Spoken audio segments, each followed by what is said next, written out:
My sister tried to triple my rent to $5,900 while my son was lying in the ICU. So I handed her a black envelope, and watched the blood drain from her face when she realized I owned the building. She believed she had all the power, but she had no idea I'd been quietly buying shares behind the scenes for years. That morning, she didn't just lose control. She lost everything. My name is Marissa. I'm 34 years old, and up until recently, I never considered myself someone who believed in revenge. Not truly. I was the type to stay silent when hurt, to choose grace over anger, and walk away instead of stirring up chaos. But there comes a moment, especially when someone you love is in danger, where the rules shift. When the betrayal cuts deep enough, and it's your own flesh and blood wielding the knife, you stop trying to be the bigger person. You stop turning the other cheek. Because sometimes, silence is mistaken for weakness, and I'd had enough. My son Noah is 8. He's this bright, funny, endlessly curious kid who's absolutely obsessed with Star Wars. He makes lightsaber sounds with everything from straws to pencils and insists that our dog is secretly a Jedi. He thinks I'm the best cook in the universe simply because I can make Yoda-shaped pancakes. A month ago, he suffered a terrifying asthma attack that landed him in the ICU. One moment, he was at school, laughing with friends. The next, he collapsed, and by the time the ambulance arrived, he wasn't breathing. He spent 2 days unconscious, hooked to a ventilator, and I lived every second in a kind of fear I can't even describe. I didn't sleep. I barely ate. I went home only to take 5-minute showers and change clothes. Every beep from a monitor felt like a punch to the gut. My entire existence narrowed down to the sound of my son's breathing. And while I was camped out in that sterile hospital room, praying that my little boy would open his eyes again, my sister Brooke was thinking about rent. Brooke is 2 years older than me and has never let anyone forget it.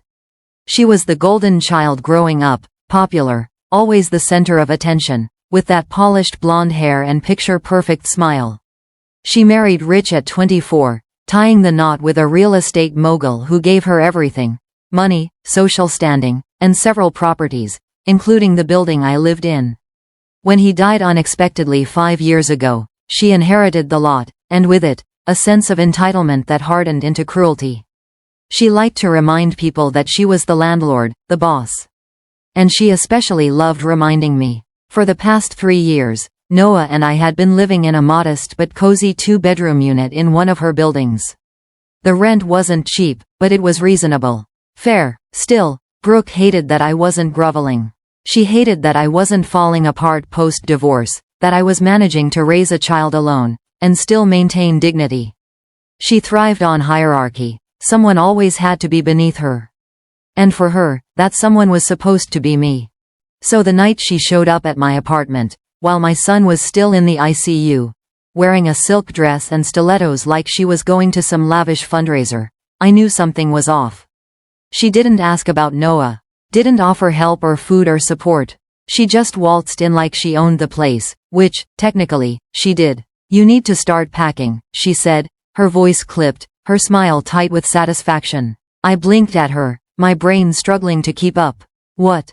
Rent's going up to $5,900.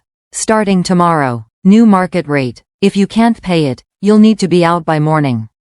No exceptions. I actually waited for her to say she was joking. But then she handed me a letter, printed, formal, full of legal jargon, with her signature scrawled at the bottom like a final insult. Even though my legs were trembling, I stood my ground. Brooke, nose in the ICU. She didn't even flinch. Her face didn't change, not even a twitch of empathy. "Not my problem," she said coldly. "Business is business. You should have planned better." I wanted to scream. I wanted to cry. I wanted to throw her out of my home. But I didn't do any of those things. Instead, I turned around, walked into my bedroom, reached into the bottom drawer of my dresser, and pulled out a black envelope I'd prepared months ago. I came back into the living room where she was already scrolling on her phone, smug as ever, probably texting someone about how she'd finally put me in my place. I handed it to her without a word. "What's this?" she asked, flipping it over. "Just open it." She opened it, and that's when the transformation happened. Her smugness evaporated, her jaw slackened. Her eyes scanned the paperwork in disbelief, flicking from page to page like she couldn't believe what she was seeing.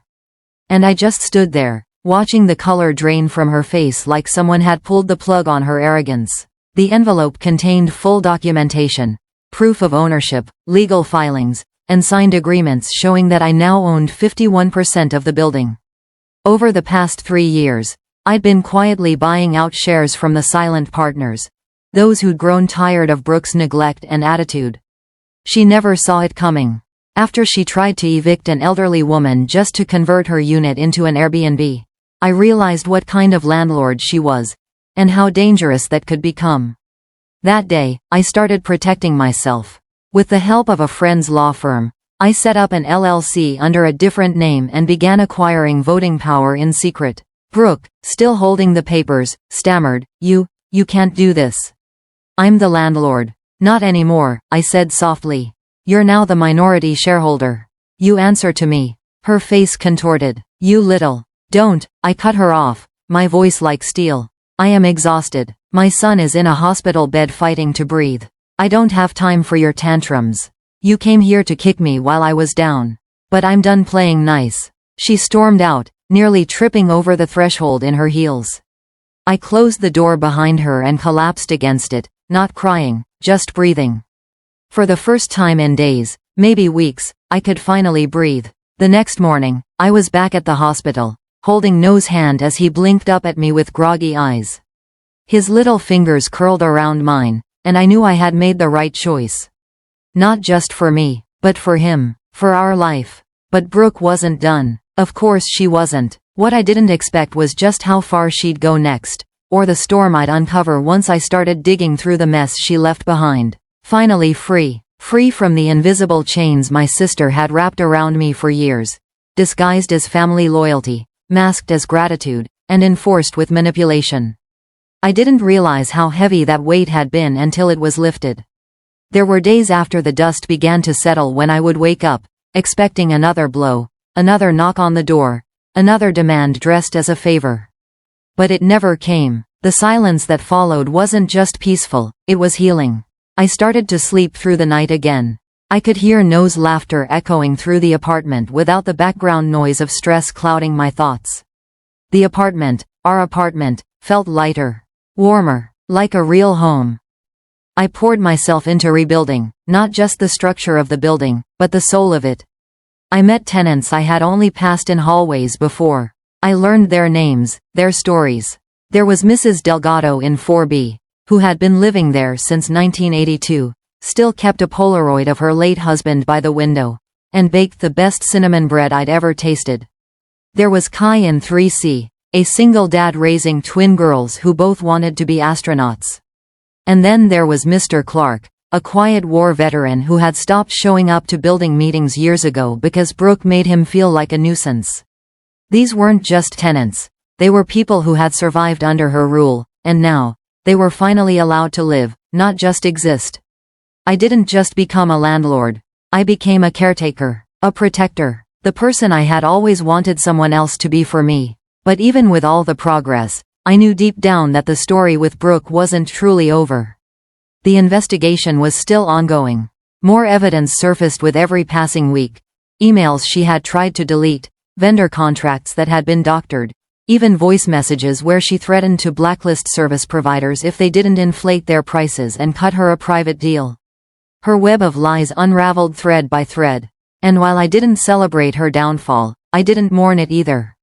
Because the truth has a way of digging itself out, no matter how deep someone tries to bury it. And Brooke, for all her entitlement and flair, had never learned that lesson.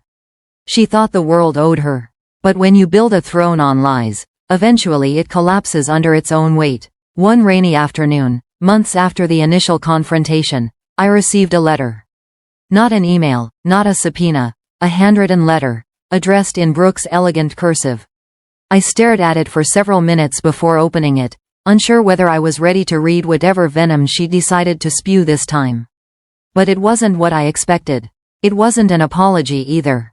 Not exactly. It was more like the sound of someone drowning, trying to pretend they were still in control. She wrote about how everything had been taken from her, how unfair it was, how people she trusted turned their backs.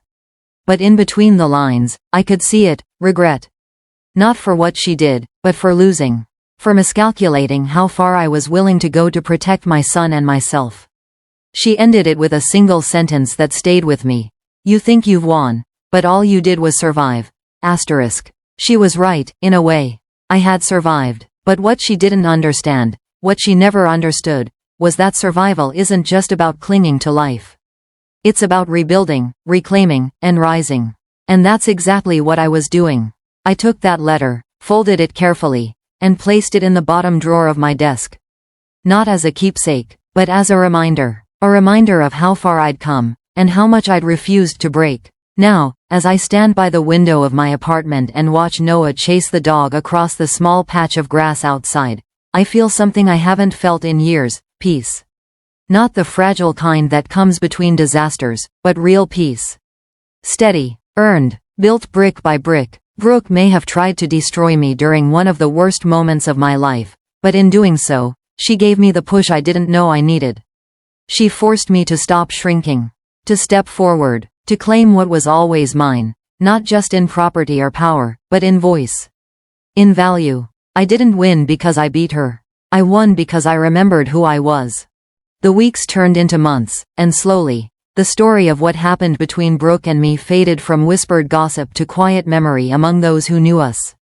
People stopped asking me what she was up to, where she had gone, or whether she'd be back. Because by then, it didn't matter. She had become part of my past, no longer the shadow looming over my every decision, but just a name attached to lessons I'd learned the hard way. She used to be the loudest voice in my head, but now, all I heard was my own. Noah continued to heal, both in body and in spirit. He went back to school, his breathing more stable, his laughter louder, his drawings more colorful.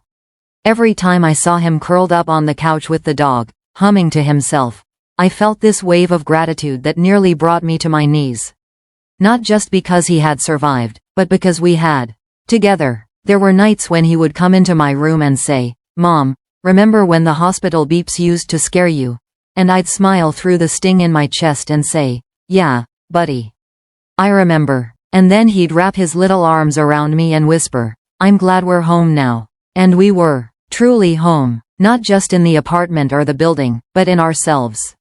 There was a new rhythm to life, slower, deeper, more intentional. I started volunteering at local housing organizations, helping tenants fight unjust evictions and advocating for stronger renter protections. I knew what it felt like to be one signature away from losing everything. I knew what it meant to stand alone against someone who held all the power. And I didn't want anyone else to have to fight that kind of battle in silence. As for Brooke, the last I heard, she was living in a smaller city, somewhere far from the spotlight she once craved. Her assets were frozen during the investigation, and multiple lawsuits followed. She tried to reinvent herself, I was told. New haircut, new name, even a new Instagram persona.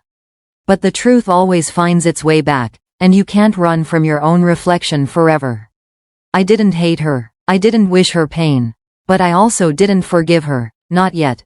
Maybe someday. Maybe never. Some wounds don't need to stay open, but they don't always need to be forgotten either. What I know now is this. Strength doesn't always roar. Sometimes, it's quiet. Sometimes it's just the steady hand that keeps building, brick by brick, even after the storm. I didn't become someone new through all this. I became who I always was, underneath the fear and the silence. A mother, a fighter, a woman who chose dignity over destruction, who chose peace over vengeance. And as I tucked Noah into bed one night, his hand warm in mine, his breathing soft and even, I kissed his forehead and whispered, "We're safe now. We're strong now, and we're free." He didn't open his eyes, but he smiled in his sleep. And in that quiet moment, I knew. I hadn't just taken back my power.